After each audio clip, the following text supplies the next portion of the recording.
మన ఫ్యామిలీ అందరికీ హాయ్ అండి. మొన్న ఊరెళ్ళాము ఫంక్షన్కి అని చెప్పాను కదా. ఎవరి ఫంక్షన్ అంటే మా మావయ్య గారు వాళ్ళు 5గురు అన్నల అంటే తోడబుట్టిన వాళ్ళు 5గురు అన్నల.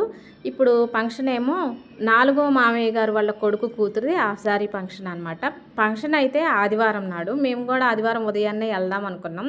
కానీ శనివారం సాయంత్రం మంగళ స్నానాలు ఉన్నాయని వాళ్ళు ఒకటే ఫోన్లు చేస్తున్నారు, రాండి రాండి రాండి అని. అంటే మా వాళ్ళందరూ కూడా అక్కడ ఉన్నారు కదా, రాఘవాపురం మామయ్య గారు వాళ్ళ అన్నలదమ్ములు వాళ్ళ కొడుకులు కూతుళ్ళు అందరూ కూడా రాఘవాపురం దగ్గరలో రెడ్డిగూడెం, మిట్టగూడెం, రాఘవాపురం అట్లా అనమాట. అందరూ అక్కడే ఉన్నారు, మేమే దూరంగా ఉన్నాం. ఇంకా వాళ్ళు ఏ ఫంక్షన్ అయినా కానీ అందరూ అక్కడ ఒక చాటు చేరతారు.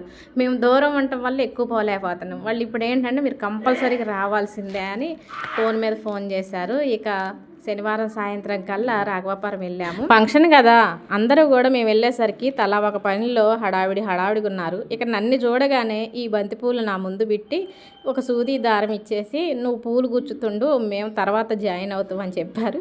ఇక నేను పూలు గుచ్చుతున్నాను.